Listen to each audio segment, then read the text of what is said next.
Hello, and welcome to The Buzz, Capture Higher Ed's podcast on all things higher ed. Colleges and universities across the country spent 2020 reacting to ever-changing conditions. The response was a period of innovation, focused on fulfilling the mission of the institution, albeit online and remote. In a year when even the best-laid plans were derailed, we turned forward.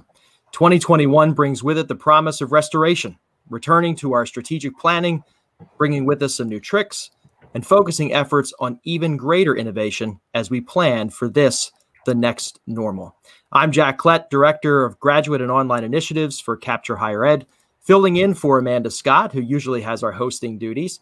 As usual, I am joined by my Buzz Crew colleagues, Kevin Bauman, Director of Philanthropic Initiatives, and Jamie Gleason, Director of Undergraduate Initiatives. For this special episode of The Buzz, we are joined by accomplished professionals within enrollment management and advancement. Tim Whittam is Assistant Vice President of University College of Southern New Hampshire University.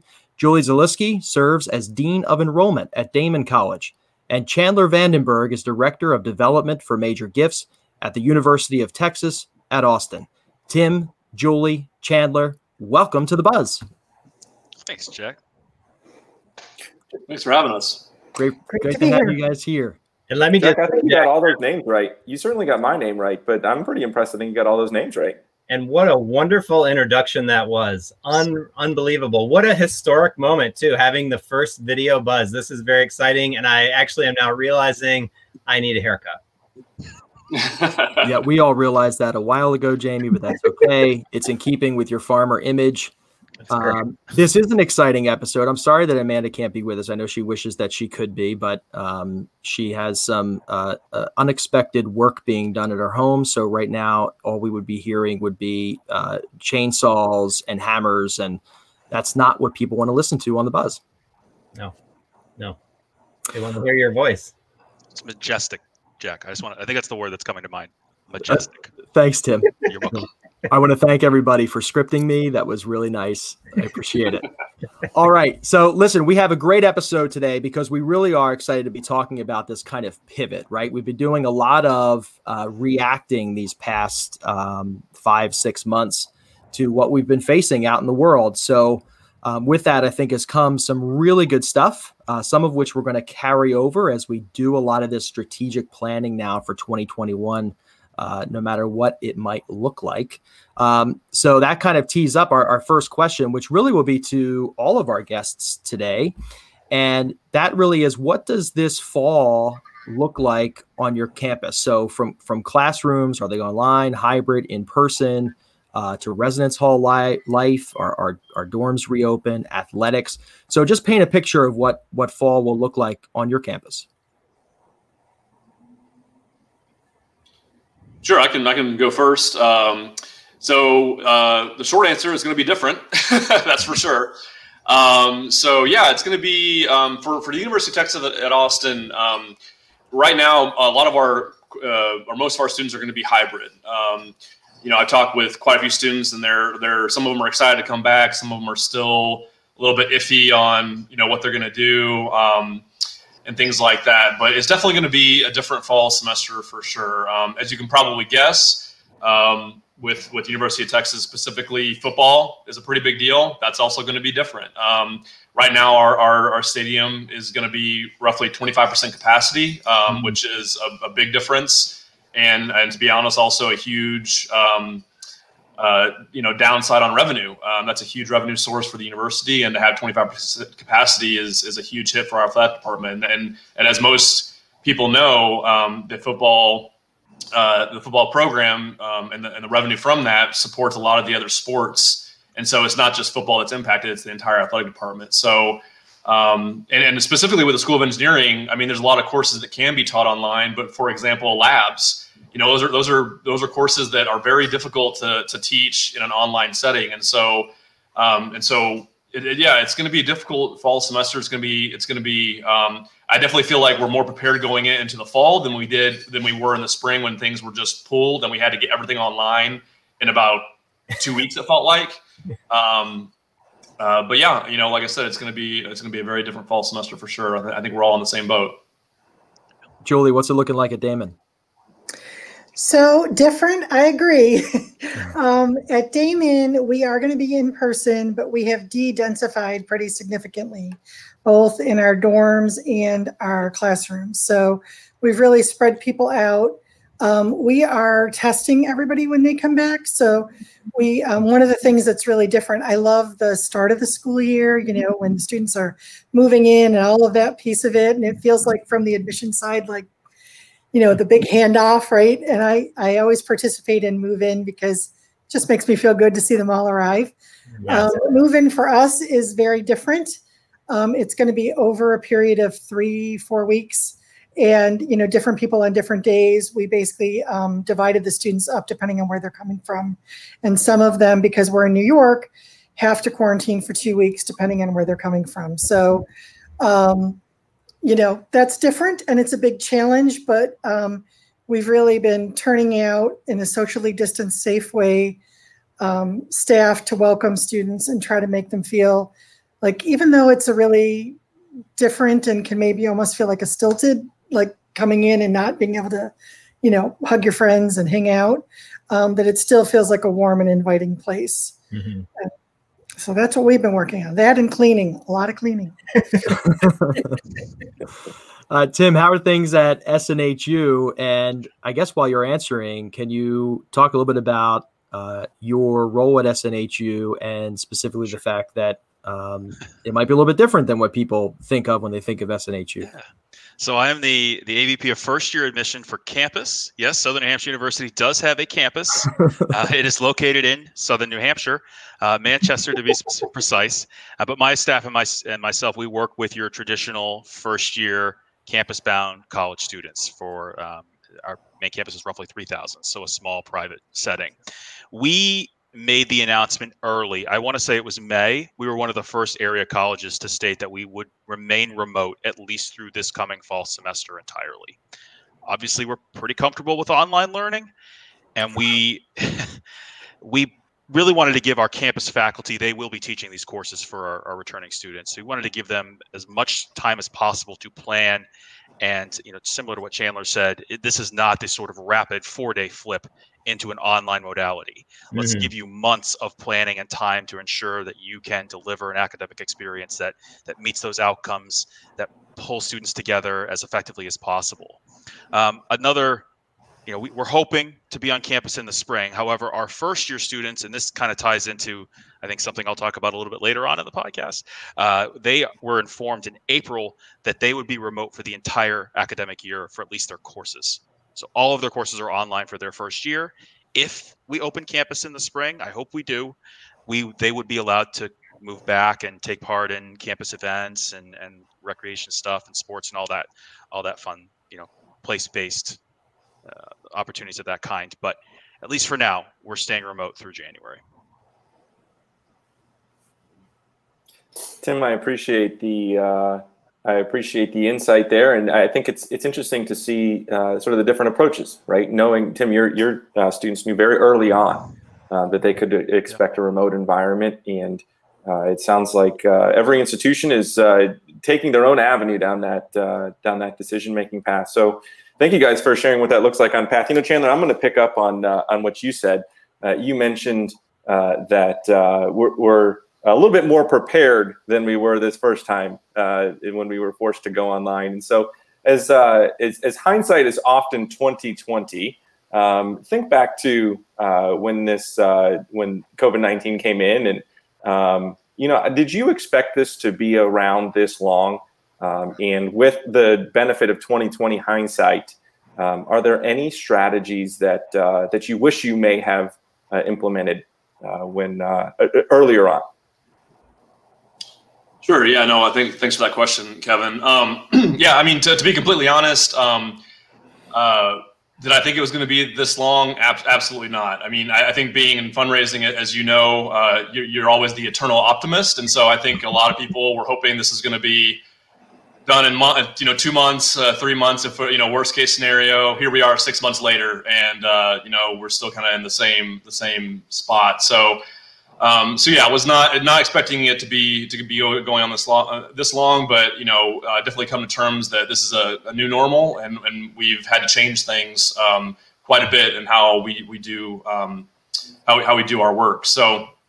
And we had some specific challenges too at UT that I'll talk about. You know, for example, I know we have some people that are from New York. So as people remember, this thing kind of really hit mid-March. Mm-hmm. So for UT, we actually the first week in March we had this major alumni event, 200 plus people. Guess where it was? New York City. Oh wow! Right. So we had this event. It was a great event. You know, of course, everything went on lockdown the next week. Right after that, our provost announced that she had taken a new position at a different university. We kind of expected that, so okay. Shortly after that, we got an email saying our president's wife had gotten COVID. It may or may not have happened at that New York event. We're not sure. And then shortly after that, our president announced that he will be leaving and he accepted a position at another university. So not only were we dealing with a pandemic, we were dealing with some major leadership change. Mm-hmm. And as you know, in the world of fundraising, that can really shatter, I wouldn't say shatter relationships, but can really shake up relationships. And you just kind of have to rebuild some trust and kind of make, just explain to people that the ship is on the right path. We just have a new captain, right? So yeah, it's been a very challenging year for sure, but there's been some real opportunities here for sure. And so we've had to implement strategies. You know, again, we've all, I guess, become accustomed to Zoom. To explain my role and Texas in general, Texas does things a little different. And so I focus on the East Coast, but for Texas, we define that as Houston and everything east of Houston. So it's a big part of it. It's basically that half of the country. I think that's how the rest of the world classifies it as well. I'm pretty sure. Yeah, right. So obviously with that, my job is very much a road warrior on the road, and so we were not allowed to do that at all. And even going simply just to Houston, which is only 3 hours away from Austin, we could not do. And so yeah, we had to implement Zoom very quickly. There was probably about a month where we just had to figure out. We kind of froze in place and just kind of had to figure out what was going on. But then after that, we didn't want to lose the momentum we've had for the year. And so we just kind of jumped into it, started scheduling Zoom calls, really just reassuring our alumni and our donors that we're in a good spot. It is different times. It is challenging times. But not to say that their love for the university is not, still needed, and their commitment to the university is not still very much appreciated. So yeah. Chandler, I think it's funny that you mentioned that being in development, you're the eternal optimist, because I believe if you really were to take a pulse on who that is in the typical Buzz crew, Kevin wins that award all day long. He's absolutely unbelievably optimistic. I don't know how he does it. I mean, yeah, absolutely. No, I know that very well. Yeah. So that's so nice of you, Jamie. Thank you so much. Yeah, I mean, you're welcome. It's very good of you to carry that burden as well. So Tim, it sounds like at Southern New Hampshire, you guys were out of the gate early, and I remember when you actually sent us that announcement that you all had made that decision, and you'd made some other decisions relative to your fall 20 group. But what are some of the other things that kind of were happening? And I'm really thinking, like, this is the funny part about the pandemic is here we are in August. It feels like it's just been kind of happening, and it has. It's like we're getting used to we're getting used to the water now, right? Thinking back on early April, late March, what were some of the things that you did early on? What did you try? How did those tries change, evolve, fail?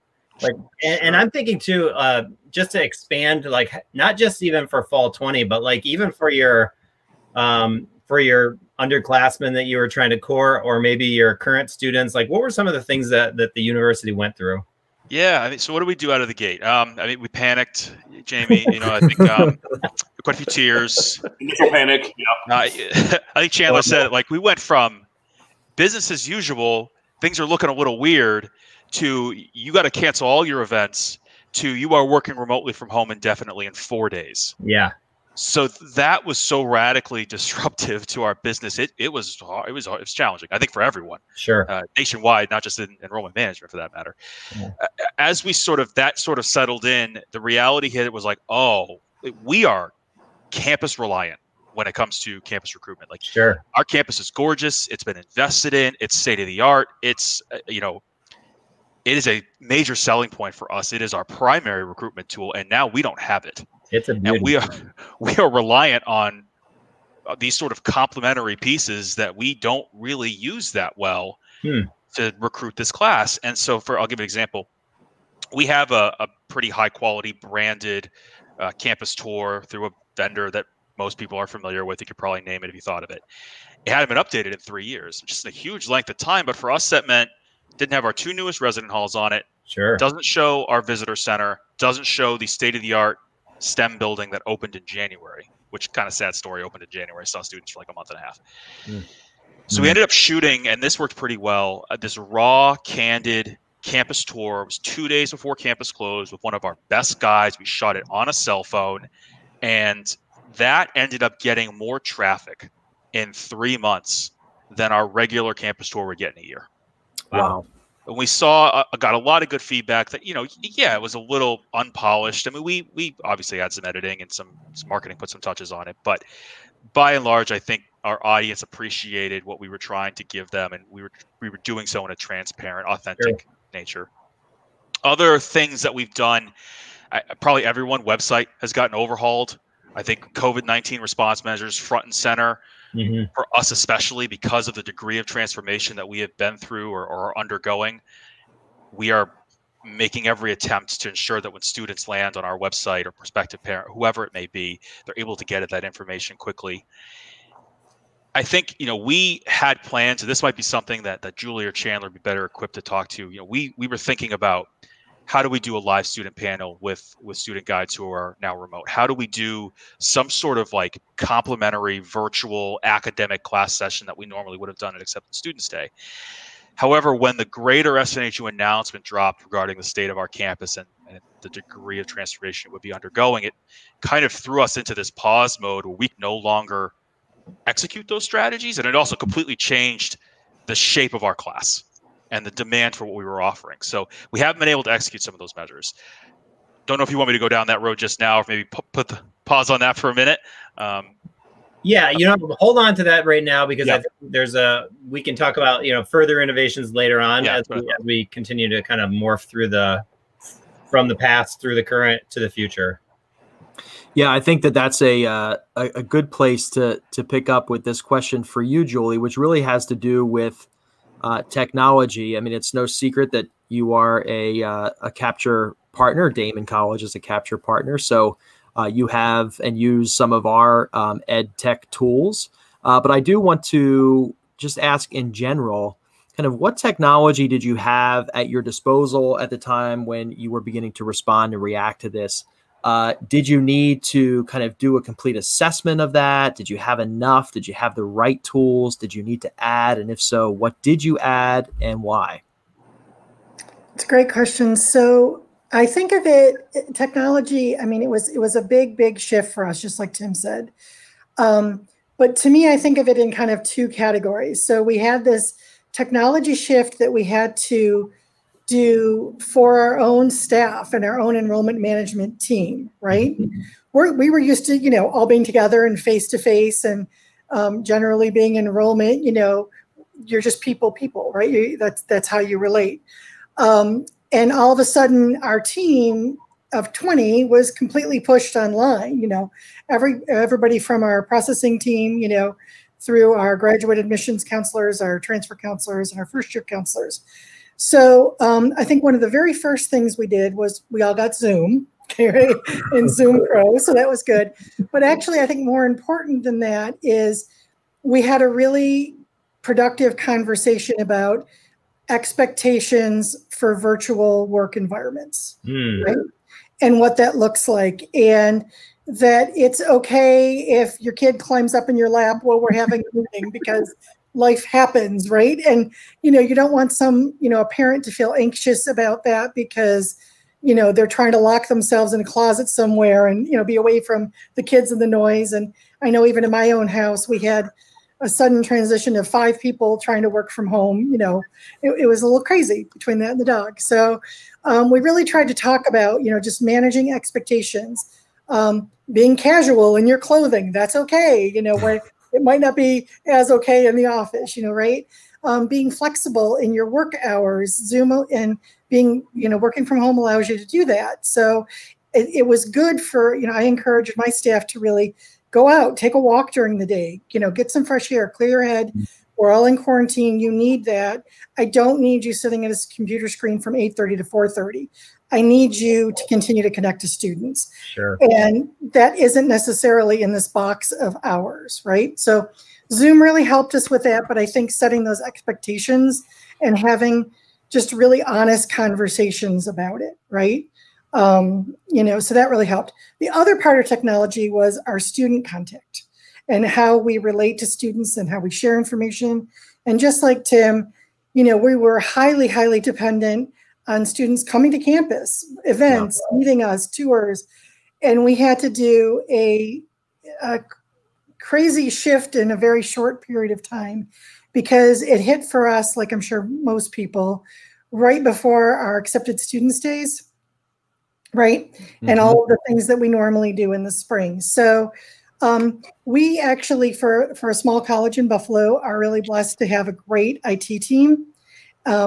And so they were able to put together and use technology, not just Zoom, but Zoom, YouTube, and like some live chat. I wouldn't be able to get into the technical details, but basically to create an event where someone could log in like it was like a website, and there would be a live portion of somebody speaking, but there was also content. So if somebody wanted to go watch a video or read something about a program or go into a different room and chat with a counselor, they could do that. And that, I think, was really key, because one of the things that we have found is that well, all students, but I would say particularly first-year students, do not want to sit looking at a screen having someone talk to them for an hour or two. Yeah. So they have short attention spans. So I think having some virtual events where you have other modes of content available during the event was helpful, really, really helpful. Julie, I love everything that you talked about there, and especially, you know, I think one of the great things that will come out of this virtual environment that we've all sort of been thrust into is, I like to phrase it that we're all real people, and so when people apologize for a kid screaming or a garage door opening or whatever it might be, that background, I always just like to, I literally smile to myself and think, you know what, I'm a real person too, and you know, my wife might come into the picture, or you know, a kid might come in, that sort of thing. And so I love that you embrace that so early on. Yeah, and I think just if I could add, you know, it also helped us to see each other as real people more, right? You know, you see your kind of work persona, right, when you come in, and, you know, you may talk about your home or your family or vacations or whatever, but actually like seeing people, like where they live and what's behind their shoulder, and you know, their kids running crazy with yogurt all over their shirt. You know, it's all like, it made us all feel like more normal and more connected. And I think that was a really, I don't know, it was a really good team building thing for us to see, you know, where we all lived and what we were all dealing with, and it was good.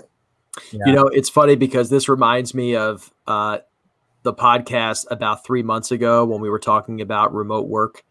And I went on a rant about, look, folks, at least wash your hair. And yesterday, when I was meeting with Julie to kind of do some prep for today's episode, I was wearing my Phillies hat.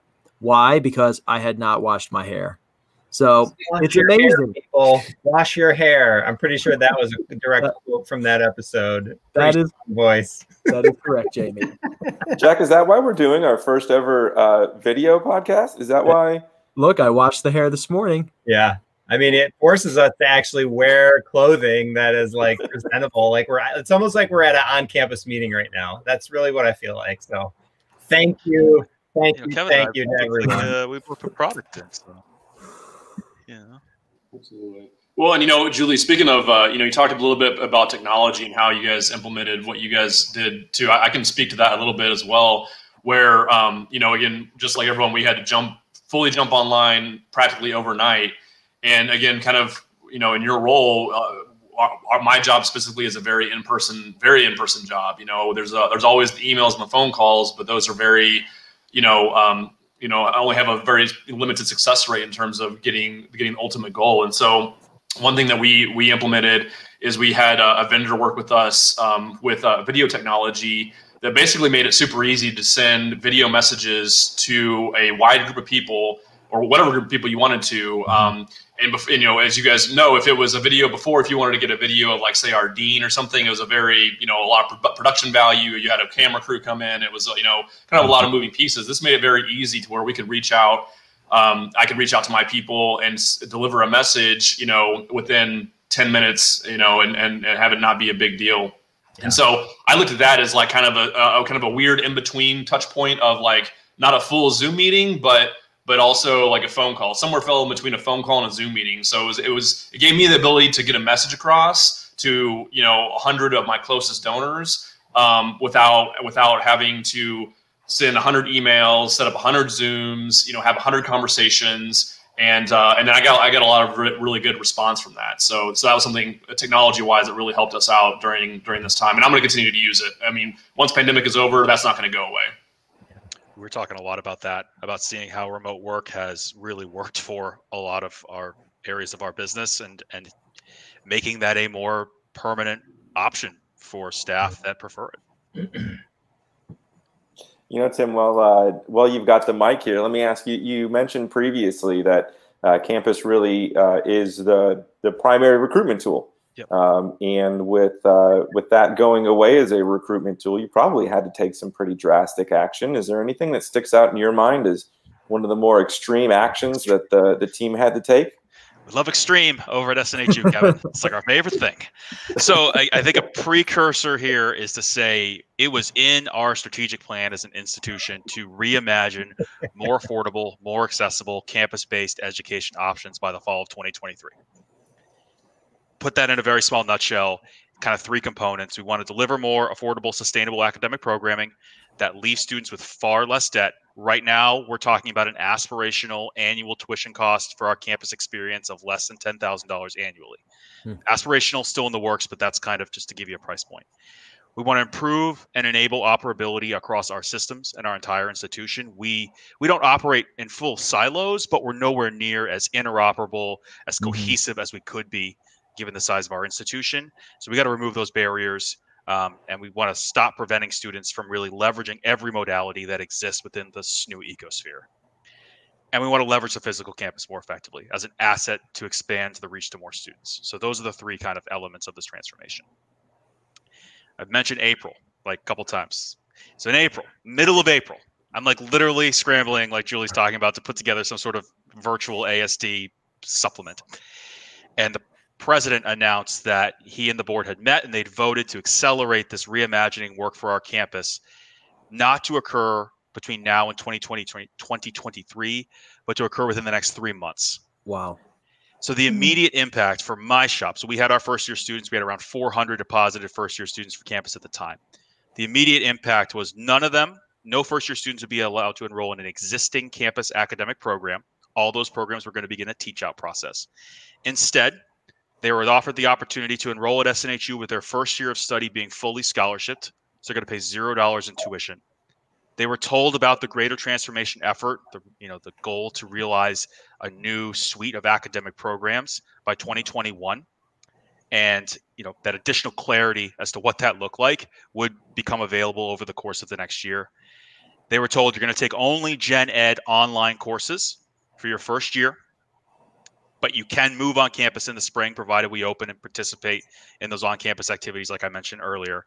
And ultimately, we were pretty transparent. This is a gamble, right? You are taking a risk, a bet on SNHU and our ability to deliver, this transformation that we're talking about. And so, in kind of return for taking that risk, we are going to offer you a full year of college credit at no cost. And if we come out with something, an experience that doesn't meet your needs, it's not what you want, you can walk away having spent effectively nothing on tuition after a year. Impact-wise, that announcement dropped. We went from 400 deposits to 900 in 4 days. Wow. Our average first-year class, which is around 750 students on a given year, is currently at, I think, 1,150 right now. Like a 40% uptick. Yeah. it was pretty dramatic, to say the least. So that has been kind of, I mean, that there are other elements of our campus that are obviously transforming. Our current students are coming back into their existing academic programs. You know, yes, their semester is online, but for them, this is minimal disruption, this announcement, I should say. Although we have also shared with them, listen, by the time we get to 2021, if you're a sophomore and you look at, hey, this is a new experience that you can have for under $10,000 annually, and it looks like this. If you want it, you can opt into it. So it's going to be interesting. A lot of that work has happened. It's been a very busy 2 or 3 months for us. To say the least. I think that to ask anyone else in the entire country what is the most extreme thing that you've done, I don't think anyone would have a better answer than what you just said.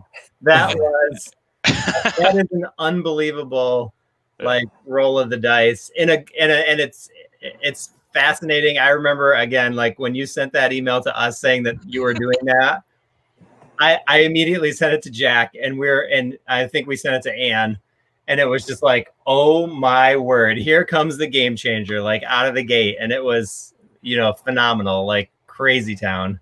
Well, it was one of those things where, you know, it's probably funny, Jamie, we probably got that email and maybe weren't even supposed to be talking about it yet. And we were immediately getting on the phone and being like, Jamie, did you see what's happening? But that one of the things, and I'll ask this as a quick follow-up, Tim, is that I'm impressed to see that this was part of the strategic plan all along, because one of the things that Jamie and I remember us talking about this was, wow, did SNHU need this to happen in order to make this pivot? Like, I was trying to imagine SNHU making this pivot in the world where COVID had not existed and we were still operating like we had been back in the beginning of March. And I was thinking, what would the response have been? Would this have been certainly not as well received as it has been? Sure. Do you have thoughts on that, Tim? That's a good question, Jack. I'm not sure. I don't know. I grapple with it sometimes because part of me thinks that a longer timeline really does support this work in a different way. And part of me feels that having to do so radically in such an already disrupted environment is actually very beneficial for the nature of this work. Like, I don't think, let me rephrase. I don't think we would transform as much or to the degree that I think we are going to for our campus environment specifically if this was done in kind of this stretched out 2023, 2024, like we would have hit, you know, periods of delay and lag, and we are still going through some really painful processes, especially with respect to our systems. But it's, you know, when it's encompassed by the state of this pandemic and the pressures it has put on this industry, I don't know that, you know, like I said, I don't know the degree of change would have been quite as extreme. It's still, and I mean to be very clear, like this is my perception of what's going on at this institution. It's a lot of work.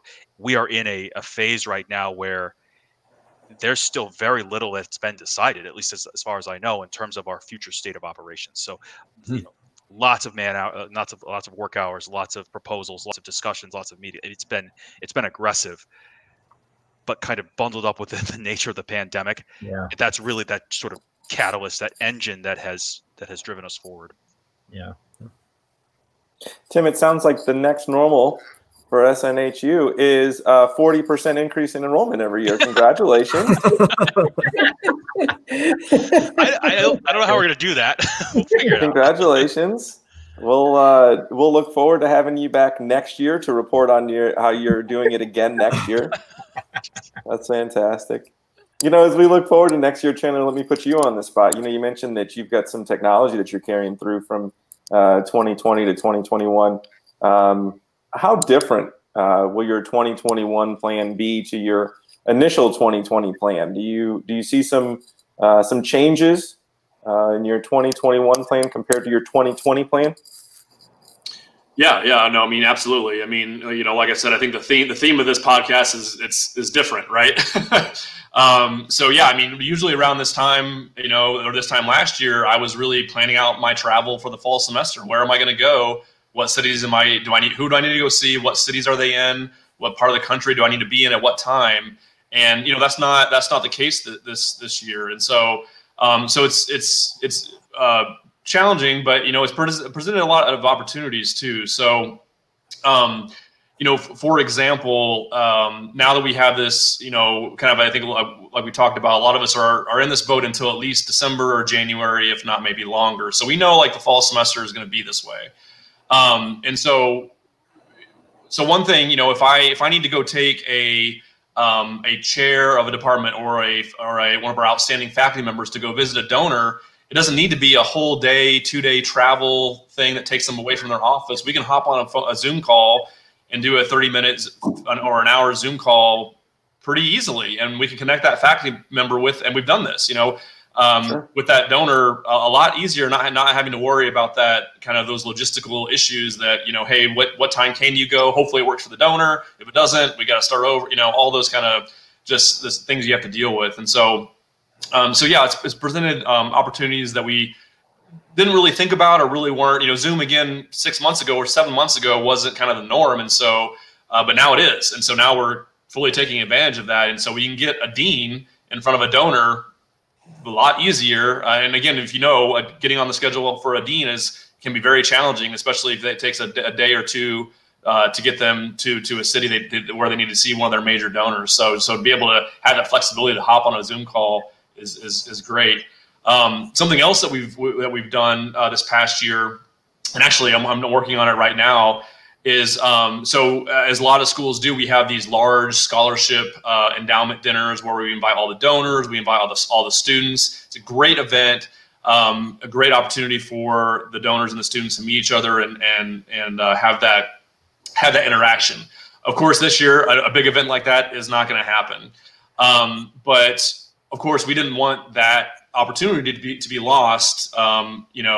For not only the students, but of course for our donors too. And so we've been working on, and again, there's a lot of moving pieces to this. There's a lot of scheduling, but in my mind, it's 100% worth it, is setting up Zoom meetings between the scholarship recipients and their donors. The scholarship recipients actually don't even know that they're getting the scholarship, and the donor is announcing it on the Zoom call that they're getting their scholarship. That's awesome. I love it. Yeah. It's amazing. And so we've had some really good ones. We have some, they're really kind of fun, actually. Some students are like kind of deers in headlights. They don't know what to say. Other ones get really emotional. We've had donors kind of get a little teary-eyed on the phone call, on the Zoom calls, and it's been awesome. And so it made us also question, we had our event, but it made us question, why weren't we doing this before? We have a lot of donors that live in Atlanta and in Florida. It's not super easy for them to get to Austin to be at that scholarship dinner. And so, especially for our donors that aren't in our backyard, why weren't we doing this before? It's one of those questions it really brought to light. For our donors that can't get to us super easy, we should have been doing this all along. And I think we were, doing it one-offs if the donor requested it, or if we really wanted to further that relationship. But now we're just making it standard practice to reach out and make these meetings happen. And so it's been awesome. It's been really well received on all ends. So. That's amazing. I love that comment of why weren't we doing this all along? I think that a lot of people have found themselves in that situation, doing things and then seeing the impact of them and thinking, why weren't we doing this? Like, why were we not allowing ourselves to think that this is something that we could have done and been successful with? Julie, I guess I'm going to kind of pivot that question to you. As you move toward 2021, and begin to think about what that strategic enrollment plan will look like, what innovations happened for you across 2020 that you will carry forward into 2021? So, I think a lot of times we keep referencing going back to normal or, whatever.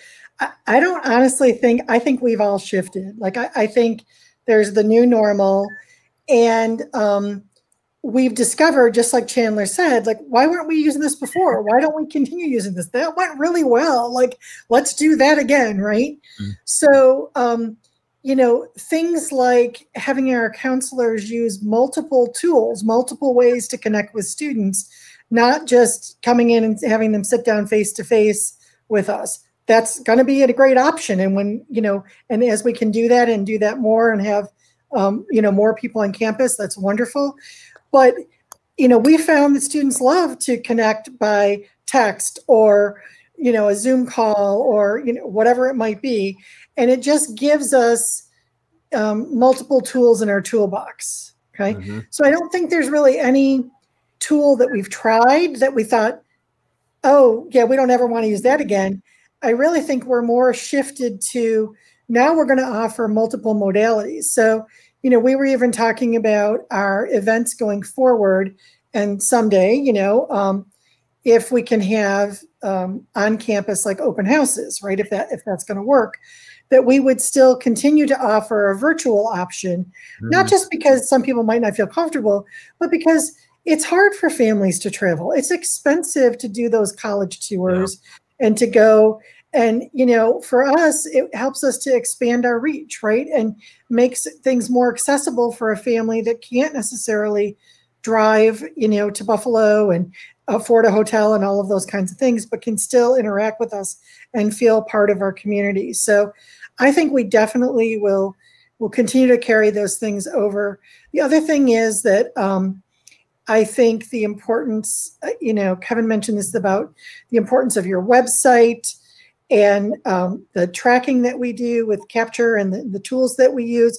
Those became even more important tools for us. And we've learned to use them as part of our daily, how we're looking at our pool, how we're interacting with students. I mean, just this morning, I was on a call with my graduate counselors and we had the dashboard up and we were just talking about, well, who should we reach out to and how should we, prioritize this? And, what are we looking at right now to continue to push for fall? Because we're still pushing for fall at Damon College. So, but I really think as hard as some of the shifts have been because of the time frame that things had to happen in, I think they're going to be things that are going to stay with us because they've worked really well and they made us change our mindset, really. Yeah. I actually am, I love thinking through like these innovations of necessity. I think, Jack, your question to Tim about, was the pandemic a requirement for moving, pivoting higher ed into this kind of different paradigm or a different way of thinking? And we all know, right? Like, higher ed has traditionally been maybe a couple of clicks behind when it comes to tools and technology, behind like retail, behind like, other kind of big Intel things. I'm just curious. One of the things I've been thinking through, and I'm going to kind of put a big, broad question out to everyone here, but there's the old adage of we don't know what we don't know, right? We don't know what we're missing out on. And I think the pandemic has been a big light bulb in terms of helping us to understand what were we missing out on before. But the question, and you want to maybe, Tim, if you want to start us out on this one, but the question that I am asking here is like, what are the tools that you're kind of hoping you'll see develop in the future? And really the root of the question for me becomes, what are the problems that you're trying to solve right now that there is no tool to solve them? Or in your, because we're all, creative people, like what are the things that we want to see in the next, 18 months be developed to solve X problem?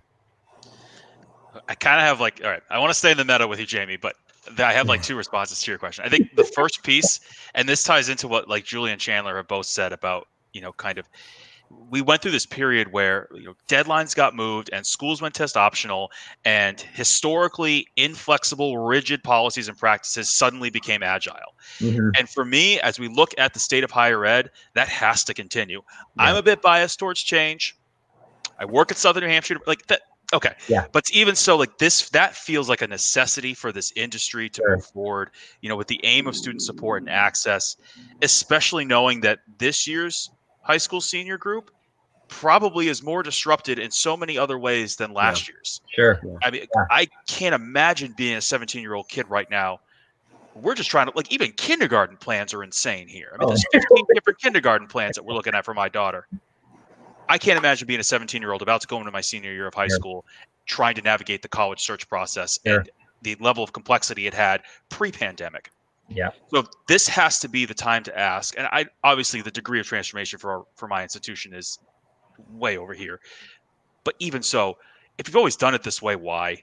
What are the other things that we're not thinking about in terms of changing and altering and being more student focused and, just allowing ourselves to better serve our students, which I think is just about everybody's end goal. So that's kind of my, kind of broadband response there. Let me take a pause for a second. I don't want to dominate. Well, Tim, I would just completely agree. And I think it's even more impactful for the small privates in the U.S., right? I agree. So you're obviously at a very innovative institution, right? And change is kind of your middle name, right? But there's small privates all across the country that, change is not been a popular word, right? And as you said, like things that were just, this is how we've always done it and this is how we do it. And even though we've all been watching the landscape shift for small privates, it hasn't, there wasn't like the wake up call, right? Like it was like, we see it happening. Yeah, we see it happening. We see enrollment decline. We see this, but this really was the disruption I think that we needed. Now, does that mean every single small private is going to respond and thrive? I don't think so, unfortunately. And that makes me sad to say that. But I do think that there's going to be a tremendous amount of impact in that that tier, right? Not that other schools and other types of colleges and universities aren't also being innovative, but that tier, which has struggled for many years, really is shifting a mindset of how business as usual, how we relate to students, like you said, going test optional, all kinds of things, so I think it's going to be really, really interesting to see the impact on what that does to small private college enrollment. Julie, I was going to almost say the exact same thing. I think, like you said, some institutions embrace change a little bit better, but and maybe I'm alone on this, but I think education, maybe not even just higher education, but education in general, is kind of resistant to change. And like you said, there's always kind of that thought process of, oh, this is how we've always done it. And so I think you're 100% right. I think higher education in some ways needed this shakeup to get us to move a little bit quicker and find different, better ways to do things in 2020. And I think 2020 is going to be looked back at a pivotal moment, for a lot of industries, but definitely for higher education. So I also think what we have typically assumed or made assumptions about for student behavior is going to change, because I think their experience is just so different now, right? So what students thought of as whatever they thought of, like for every student it's different, but whatever they saw in their future, what college meant to them is shifting, right? So a student that may have thought like, I could never learn online is now experiencing online learning in their high school, right? And maybe, hopefully, they're being successful at that. And they might be more comfortable at looking at online programs at the undergraduate level, which has traditionally not had the same growth market in online as graduate, right? So graduate programs kind of had led the way with online first, and then undergraduates started to adopt that. So I think the 17 and 18-year-old we see coming in, we can't make those same assumptions. Their whole view of the college experience, what is value, what do I want to get out of it, is really going to shift. And we're going to have to kind of rethink a lot of our assumptions. Julie, I think that ties in really nicely. It's one of the things that I was kind of thinking about with Jamie's question, or like what tools or products are missing. We don't yet have a tool or product that sort of reflects this change in our kind of core market, if you want to call it that, or that is really capturing how this pandemic has changed and shifted the audience for higher ed. And I think that stretches across, the permanence of online study. How has it shifted the desire for select academic programs? How has it changed the appetite for a traditional campus place-based environment? And then, of course, the sort of the major one, the elephant, financial and this, affordability. I mean, 1 in 6 Americans have lost their job in the past 6 months. Is the unemployment's north of 30 million Americans right now? What are the longstanding impacts of this Great Depression that I think we're about to head into? I guess some would say we're already in it, especially for those students who are underserved and underprivileged. I mean, there's so many massive, difficult to grapple with questions that I don't know anyone really has their arms around them yet. So we need one of those tools. We'll have the product team get to work on that, Tim. Appreciate that. Thank you, Jack. Get the genie in the bottle again. Listen, I want to thank you all. I mean, we obviously could continue this conversation, I think, for at least another hour, and maybe we will at some point do that and have everyone back and keep the conversation going. Maybe 6 months from now, just to get a pulse on how things have evolved and how things have changed, and what really nice adaptations and innovations have transpired on your campuses, be they on the ground in real life or online. So Tim, Chandler, Julie, thank you so much for being on the Buzz. Thank you. It's been great. And Jack, thanks so much for being a fill-in host for Amanda.